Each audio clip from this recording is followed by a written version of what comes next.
नमस्कार साथियों, शारदा बाल निकेतन की ऑनलाइन क्लास के अंदर आपका स्वागत है। मैं हूं विनोद सिसोदिया और हम टॉपिक पढ़ रहे थे पाचन तंत्र। तो पाचन तंत्र के अंदर हम काफ़ी बात कर चुके हैं कि पाचन तंत्र दो भागों से मिलकर बना होता है, आहार नाल और पाचक ग्रंथियाँ। जो पिछली क्लास थी उसके अंतर्गत हमने पाचक ग्रंथियों के बारे में बात करी थी। पाचक ग्रंथियों के बारे में हमने आपको ये बताया था कि पाचक ग्रंथियाँ 3 प्रकार की होती है, लाल ग्रंथि, यकृत और अग्नाशय। उसमें से जो पाचक ग्रंथि लाल ग्रंथि थी उसका हमने अध्ययन कर लिया था। उसके वापस पुनः 3 प्रकार के थे, कर्णपूर ग्रंथि जो कि कान और गाल के पास पाई जाती है, अधोजम जो दोनों जबड़ों के संधि स्थल पर पाई जाती है, और तीसरी थी अधोजीवा ग्रंथि जो जीभ के नीचे वाले के हिस्से की तरफ पाई जाती है। तो लाल ग्रंथि का हमने पूरा वर्णन कर लिया था। वह 3 प्रकार की होती है और इनकी संख्या 2 2 2 अर्थात इनकी संख्या टोटल 6 होती है। अब हम आगे बढ़ते हैं। जो दूसरी ग्रंथि थी यकृत के बारे में हम बात करते हैं। तो पाचक ग्रंथि का दूसरा प्रकार था अपने यकृत। यकृत को हम लीवर कहते हैं। तो इसके बारे में हम बात करते हैं यकृत के बारे में। पहली बात कि यह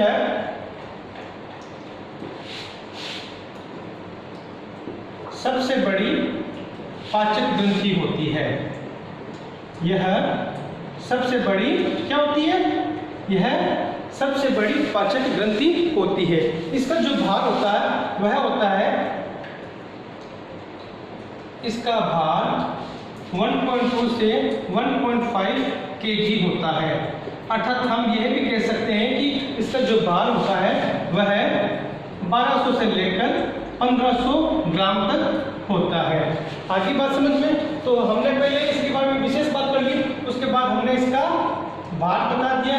भार के बाद हम आपको बताते हैं इसकी स्थिति, अर्थात यह शरीर के किस हिस्से में पाई जाती है।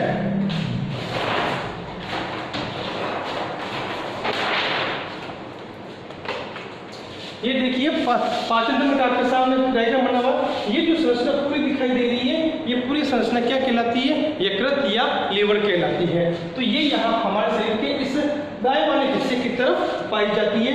ये भी आपको पूरा बता देंगे। देखिए हमारे शरीर का जो ये वाला जो हिस्सा होता है, यहाँ पर एक विशेष प्रकार की संरचना पाई जाती है। इस संरचना को हम क्या बोलते हैं? डायफ्राम। आगे बात समझिए। यहाँ पर ये अलग सी संरचना आपको दिखाई दे रही है, ये जो दिखाई दे रही है इस संरचना को क्या बोलते हैं? डायफ्राम।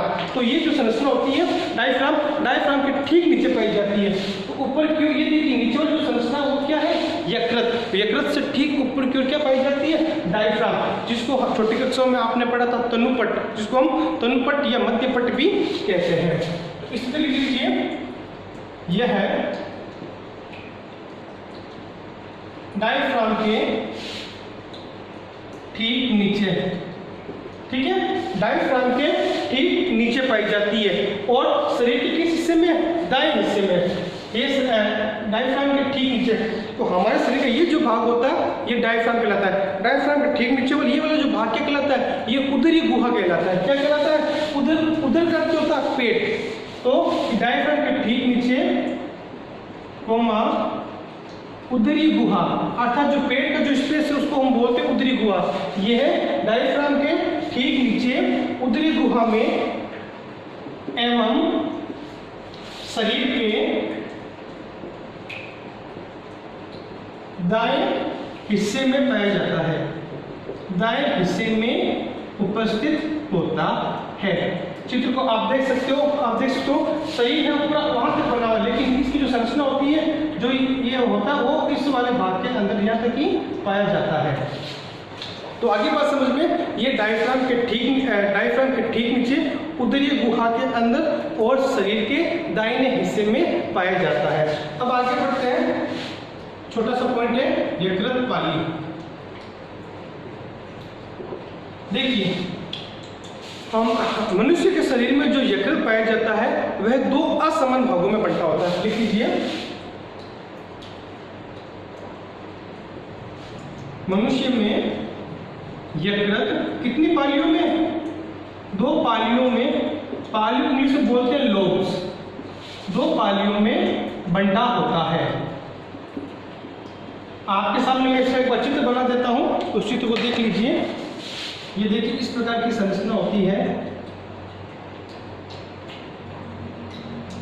जो यकृत होता है वो इस प्रकार का होता है। ये देखिए जो संरचना आपको दिखाई दे रही है इसी प्रकार की तो संरचना है। तो हमारे शरीर के अंदर जो यकृत होता है वह दो भागों में बंटा था, दो असमान भागों में बंटा होता है, दो पालियों में या असमान पालियों में बंटा होता है। ये शरीर का बायां हिस्सा है, तो ये क्या हो गया, बायां यकृत हो गया एक तरह से, और ये शरीर का दायां हिस्सा है, तो ये कौन सा हो गया, दायां यकृत हो गया। आगे बात समझ में, ये शरीर का बायां हिस्सा और ये शरीर का दायां हिस्सा, तो ये जो इसमें ये दोनों का आकार असमान होता है। आप देख सकते हो जो दायां यकृत है वो आकार में क्या है, बड़ा है, तो हम लिख सकते हैं ये आकार में क्या होता है, बड़ा होता है, और जो बायां हिस्सा है वो आकार में क्या होता है, छोटा होता है। यहाँ तक आपको समझ में आ गया। तो हमारे शरीर के अंदर जो यकृत पाया जाता है वह दो असमान भागों में बंटा होता है। एक को हम बोलते हैं राइट लोब और दूसरे को बोलते हैं लेफ्ट लोब। इसको इंग्लिश में हम राइट लोब बोलते हैं और इसको हम स्मॉल लोब कहते हैं। आगे बात समझ में।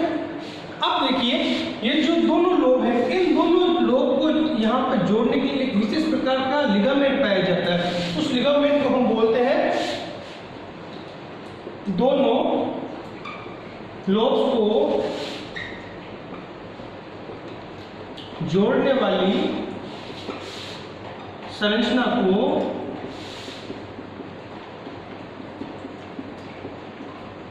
फेल्सीफॉर्म लिगामेंट कहते हैं।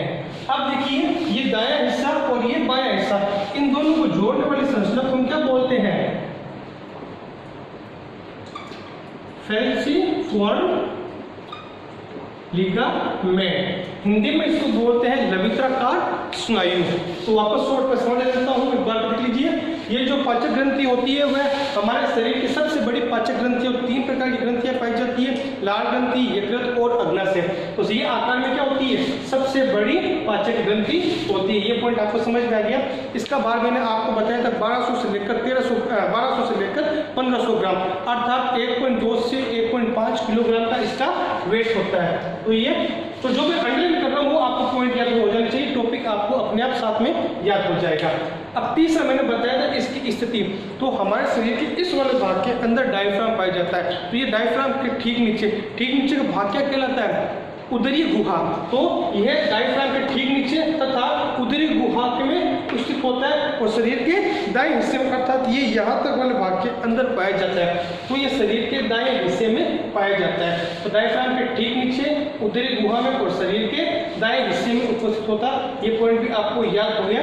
फिर मैंने कहा था कि यकृत पाई है, अर्थात यकृत दो भागों से मिलकर बना होता है, या यकृत दो भागों में बंटा होता है, दोनों भाग असमान होते हैं। तो मनुष्य में यकृत दो असमान पालियों में बंटा होता है, जो एक तो होगी राइट लोब, एक होगी लेफ्ट लोब। जो राइट लोब होती है वह आकार में बड़ी होती है, और जबकि जो लेफ्ट में होती है राइट वाली आकार में बड़ी होगी, और जो लेफ्ट में होती है वो आकार में क्या होगी, छोटी होगी। तो इधर वाला हिस्सा बायां और इधर वाला हिस्सा उधर वाला हिस्सा दायां और इधर वाला हिस्सा क्या कहलाता है, बायां यकृत या लेफ्ट लोब कहलाता है। फिर ये भी बताया था ये आकार में बड़ा होता है और ये आकार में छोटी होती है। फिर मैंने ये भी बताया था कि जो दोनों पालियां होती है एक विशेष प्रकार की संरचना के द्वारा जुड़ी होती है, या यहाँ पे लिगामेंट पाया जाता है। उस लिगामेंट के द्वारा एक दूसरे से जुड़े रहते हैं या एक दूसरे से पृथक हो सकते हैं, कुछ भी कहे। तो दोनों लोग को जोड़ने वाली संरचना को हम क्या बोलते हैं, फेल्सीफॉर्म लिगामेंट कहते हैं। आप जो इसका एक बार स्क्रीनशॉट लीजिए या इसको अपनी कॉपी के अंदर उतार सकते हैं।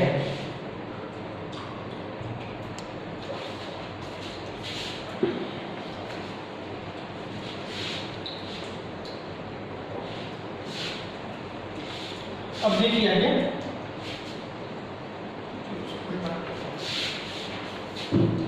यकृत का डायग्राम मैं वापस बना देता हूं।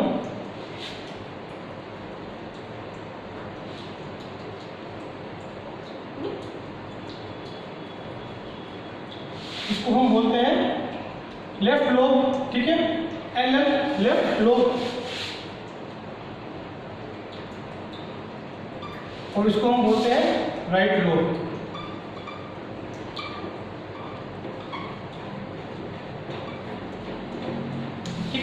और इन दोनों को जोड़ने वाली संरचना को हमने क्या बोला था?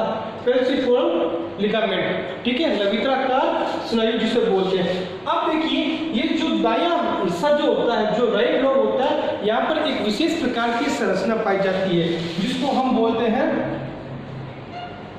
जो राइट लोब या दाई पाली होती है उसके ठीक नीचे की ओर एक विशेष प्रकार की संरचना पाई जाती है जिसे हम पित्ताशय बोलते हैं। क्या बोलते हैं उसको हम पित्ताशय या गॉल ब्लैडर कहते हैं। आगे बात समझ में, जो दाएं, बहुत ही महत्वपूर्ण बात बता रहा हूं कि जो दाएं पाली होती है उस दाएं पाली के ठीक नीचे की ओर एक विशेष प्रकार की संरचना पाई जाती है जिसे हम क्या बोलते हैं?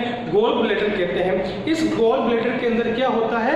पित्त का संचय होता है। यहाँ पे विशेष बात है, ध्यान देना कि ये केवल पित्त का संचय करता है, उसका संग्रह करता है, ये उसका स्त्रवण करने का कार्य नहीं करता है। काफी बार गलती हो जाती है कि पित्त का संग्रह, पित्त का जो स्त्रवण वो कौन करता है? पित्ताशय पित्त का स्त्रवण नहीं करता, वह केवल उसका संग्रह करता है। स्त्रवण करने का कार्य कौन करता है? केवल और केवल यकृत करता है। पॉइंट्स मैं आपको लिखवा देता हूं, यहाँ पर साथ साथ बता सकते हैं आप।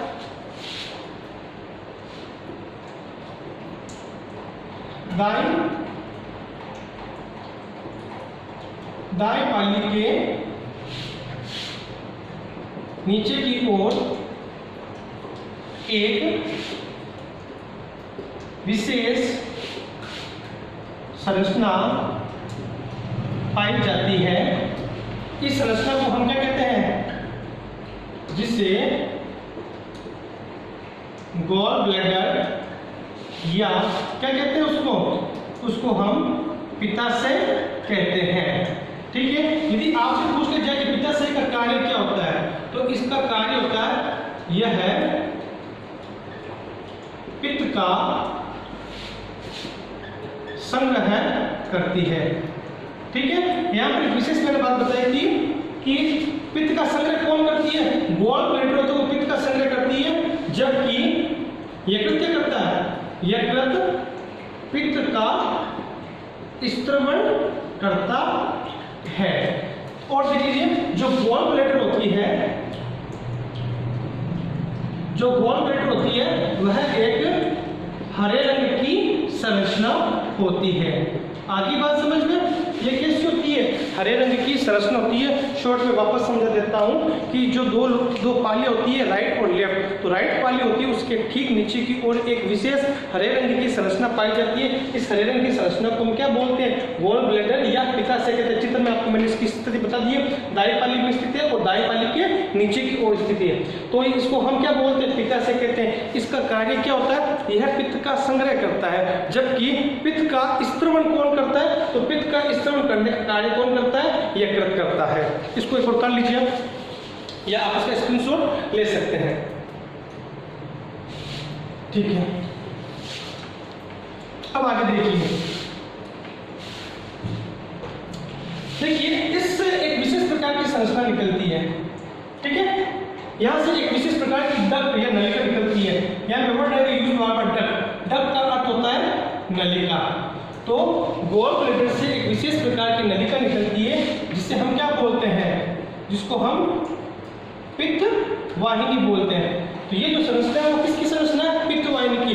बहुत महत्वपूर्ण बात बता रहा हूँ, इसको ध्यान से सुनना कि गॉल ब्लैडर से एक विशेष प्रकार की संरचना निकलती है, उस संरचना को हम क्या बोलते हैं? पित्त वाहिनी बोलते हैं। ठीक इसी प्रकार जो दाईं पाली और बाईं पाली अर्थात यकृत की जो दाईं पाली और बाईं पाली होती है, इनसे भी एक विशेष प्रकार, इन दोनों से अलग अलग नलिका निकलती है।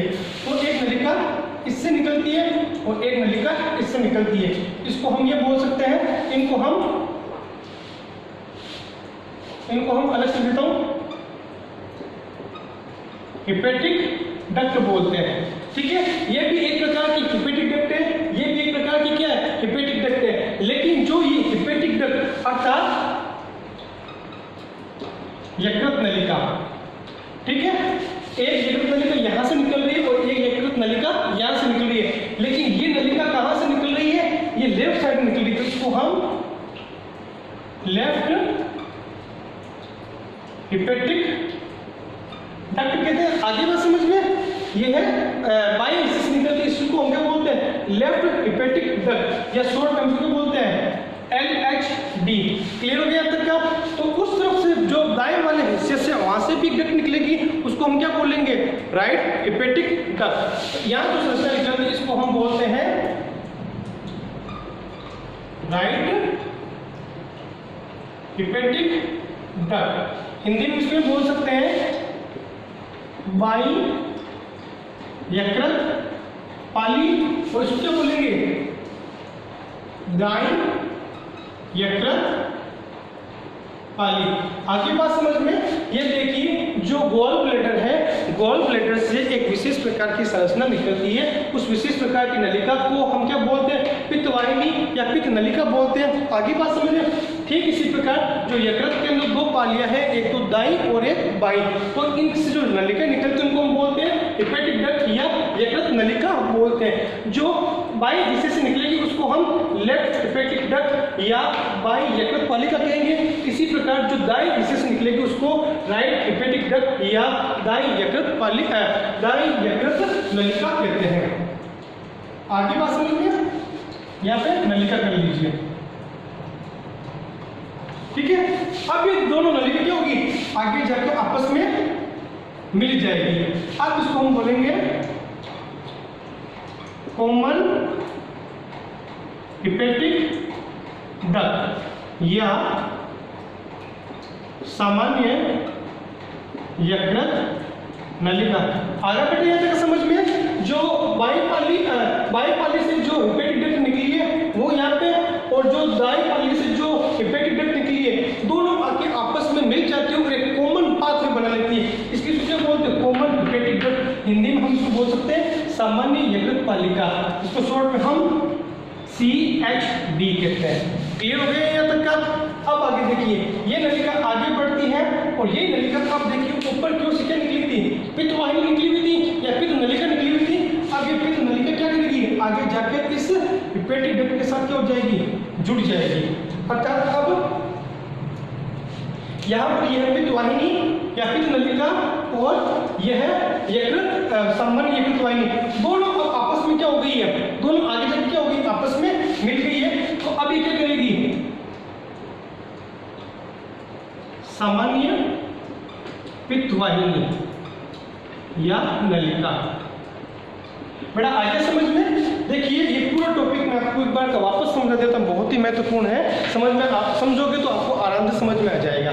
देखिए वापस बता देता हूँ, यकृत होता है वह दो पालियों में बंटा होता है, दाई पाली और बाई पाली। ठीक है, जो दाई पाली होती है उसके अंदर एक विशेष प्रकार की संरचना पाई जाती है, हरे रंग की संरचना पाई जाती है, जिसको हम गॉल ब्लैडर कहते हैं। इस गॉल ब्लैडर में क्या होता है? पित्त का संचय होता है, संग्रह होता है, स्त्रवण नहीं होता है। तो यहाँ से विशेष प्रकार की नलिका निकलती है, उस नलिका को हम बोलते हैं पित्त नलिका या पित्तवाहिनी बोलते हैं। यहाँ तक समझ में आ गया? अब वापस बात करते हैं यकृत की। यकृत के अंदर दो पालियां होती है, दोनों पालियों से यकृत लोब निकलते हैं, डक्ट निकलती है। तो जो लेफ्ट वाला हिस्सा है, जो बाया वाला हिस्सा है, उससे जो हेपेटिक डक्ट निकलती है उसको बोलते हैं लेफ्ट हेपेटिक डक्ट या बाई यकृत नलिका।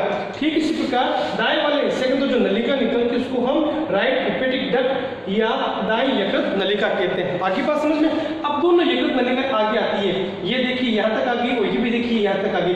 अब दोनों आगे जाके आपस में क्या हो जाती है? एक हो जाती है, अर्थात दोनों का जो पाथवे है वो कैसे हो जाता है? कॉमन हो जाता है, एक ही हो जाता है। तो ये दोनों आगे आप कैसे मान सकते हैं? एक गली इधर से आ रही है, एक गली इधर से आ रही है। अब आगे जाकर दोनों मिलकर तो जो तिराहा बन जाता है ना, तो अब ये दोनों आपस में मिलकर एक रास्ता हो गया। अब इस एक रास्ते को हमने क्या नाम दिया? सामान्य यकृत नलिका। आगे बात समझ में? या कॉमन हेपेटिक डक्ट। तो यहाँ तक का यकृत का मामला आपको समझ में आ गया। लेकिन अब देखो ऊपर की ओर पहले जो गॉल ब्लैडर था उससे जो पित्तवाहिनी निकली थी, अब वह भी आगे जाकर क्या हो जाएगी?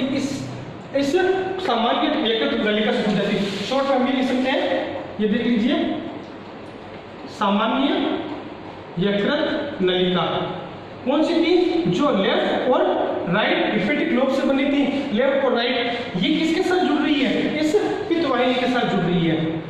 किसके साथ जुड़ रही है? पित्तवाहिनी के साथ जुड़ रही है। अब दोनों जुड़ गई तो बाद में क्या बना दिया हमने? यहाँ सामान्य पित्तवाहिनी। तो अब मैंने क्या बना दिया?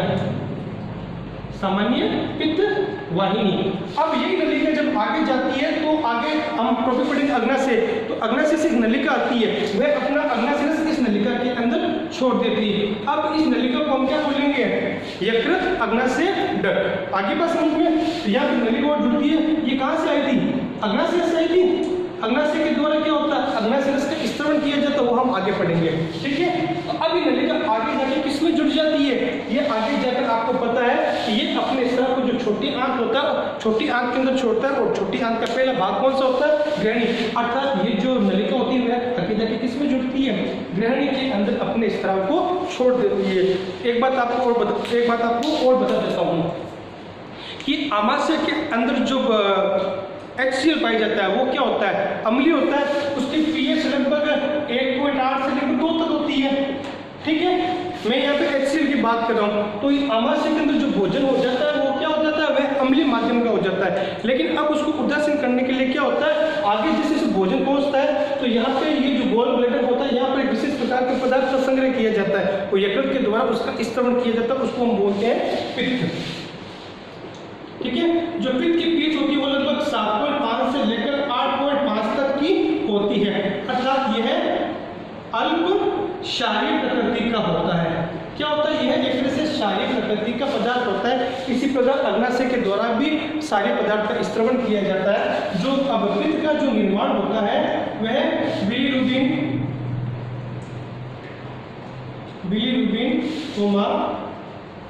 बिलीविरिडिन आदि पदार्थों से होता है,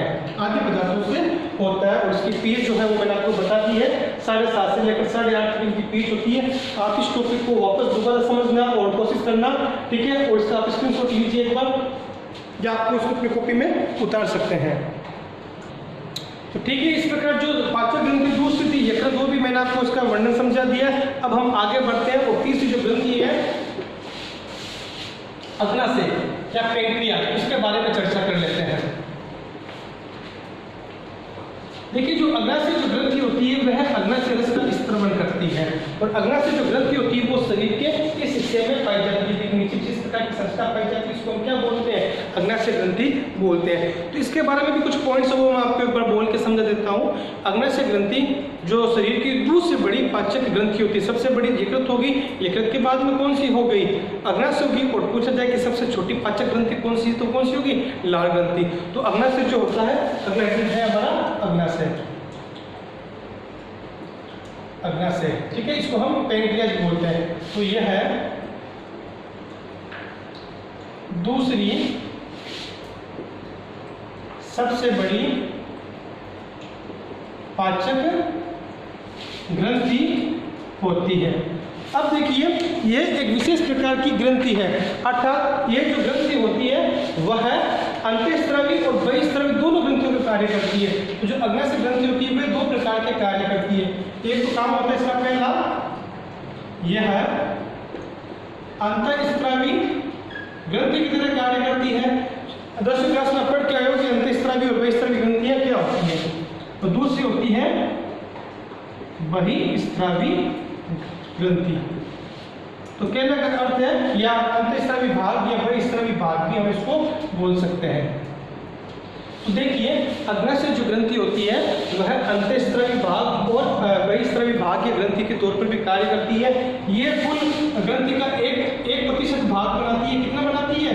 अंतःस्रावी केवल 1% भाग बनाती है, जबकि बहिःस्रावी जो होती है वह इसका 99% भाग बनाती है, ठीक है। तो चूंकि ये अंतःस्रावी ग्रंथि का भी कार्य करती है और बहिःस्रावी ग्रंथि का भी कार्य करती है, इसलिए इस ग्रंथि को हम कंबाइंड रूप से क्या बोलते हैं? हम इसको मिश्रित ग्रंथि बोलते हैं, ठीक है। तो ये कौन सी ग्रंथि होगी? मिश्रित ग्रंथि। अब आपके मन में सवाल उठ रहा होगा कि अंतःस्रावी ग्रंथि किस प्रकार से और बहिःस्रावी ग्रंथि किस प्रकार से। छोटी कक्षाओं के अंदर हम पढ़ के आ चुके हैं। तो देखिए, अब अंतःस्रावी ग्रंथि क्या करती है? इसके अंदर 3 प्रकार के हार्मोनों का स्त्रवण करती है, ठीक है। अंतःस्रावी जो ग्रंथि होती है वह 3 प्रकार के हार्मोनों का स्त्रवण करती है, और बहिःस्रावी ग्रंथि होती है वह एक प्रकार का विशेष प्रकार का अग्नाशय रस का स्त्रवण करती है। तो इसके अंदर अंतःस्रावी भाग होता है, उसमें एक विशेष प्रकार की कोशिकाएं पाई जाती है जिनको हम बोलते हैं लैंगरहैंस द्वीपिकाएं। आगे बात समझ में? तो इसमें अंतःस्रावी कार्य कौन करता है? लैंगरहैंस द्विकोशिकाएं या लैंगरहैंस द्वीपिकाएं। और इसके अंदर जो बहिस्रावी का जो कार्य होता है वह कौन करता है? एसिनाई। ठीक है, बहिस्रावी ग्रंथि के कार्य कौन करता है यहाँ पर? एसिनाई। अब एसिनाई एक प्रकार का संयोजी ऊतकों से बीच में पाया जाता है। संयोजी ऊतक से बना हुआ बीच में पाया जाने वाला भाग होता है और इसके द्वारा एक विशेष प्रकार के पदार्थ जिसको हम बोलते हैं अग्नाशय रस, तो इसके द्वारा क्या होता है? अग्नाशय रस का स्त्रवण किया जाता है। तो बहिस्रावी ग्रंथि होती है क्या कर रही है? अग्नाशय रस का स्त्रवण कर रही है। आगे बात समझ लें, बहिस्रावी ग्रंथि क्या कर रही है? अग्नाशय रस का स्त्रवण करती है। और ये अग्नाशय जो रस होता है उसकी जो पीएच होती है वह लगभग 7.6 से लेकर 8.6 तक इसका मान होता है। आगे बात समझ में, इसके बारे में थोड़ी सी चर्चा और करेंगे। अब हम बात कर लेते हैं अंतःस्रावी भाग के बारे में। तो लैंगरहैंस द्वीपकोशिकाएं होती है, ये कुछ किताबों में 3 दे रखा है, किसी में 4 दे रखा है और किसी किताबों में 5 भी दे रखा है। तो हम यहाँ पे चर्चा कर लेते हैं। तो लैंगरहैंस द्वीपकोशिकाएं होती है मुख्यतः 3 प्रकार की कोशिकाओं से मिलकर बनी होती है। नंबर 1 हो गया आपके अल्फा कोशिका, ठीक है। दूसरा हो गया बीटा कोशिका और तीसरा हो गया डेल्टा कोशिका। और कुछ किताबों में एक चौथा भाग को दे रखा है पॉलीपेप्टाइड। आगे बात समझ लें, तो ये मुख्यतः 3 प्रकार से बनी होती है। कुछ किताबों में इसका चौथा भाग भी दे रखा है, तो हम यहाँ पे चर्चा कर लेंगे उसकी। तो जो अल्फा कोशिका होती है, यह जो होती है वह ग्लूकेगॉन का स्त्रवण करती है। किसका करती है? ग्लूकेगॉन का स्त्रवण करती है। यह जो होती है वह किसका स्त्रवण करती है? इंसुलिन का स्त्रवण करती है। इसी प्रकार ये जो डेल्टा कोशिका होती है यह सोमेटोस्टेनिन का करती है। आगे बात समझ में, अल्फा कोशिका होती है वह ग्लूकेगॉन का करती है, बीटा कोशिका होती है वह इंसुलिन का करती है। इसी प्रकार जो डेल्टा कोशिका होती है वह सोमेटोस्टेनिन का स्त्रवण करती है। ग्लूकेगॉन जो होता है वह इसका 25% भाग बनाता है, इंसुलिन 60% भाग बनाता है और सोमेटोस्टेनिन 10% भाग बनाता है। तो इस हिसाब से सर्वाधिक या सबसे बड़ी कौन होती है यहाँ पे? बीटा कोशिका द्वारा इंसुलिन। और सबसे कम कौन हुआ? सोमेटोस्टेनिन जो बनता है किसके अंदर बनता है? डेल्टा कोशिका। तो ये सर्वाधिक बड़ा हम इसको कह सकते हैं सर्वाधिक। और ये कौन सा हो गया? सबसे कम। अब हम इस पॉलीपेप्टाइड की बात करते हैं, तो इसके द्वारा पैंक्रियाटिक पॉलीपेप्टाइड का निर्माण होता है। पैंक्रियाटिक पॉलीपेप्टाइड, पैंक्रियाटिक क्या हो गया? अग्नाशय।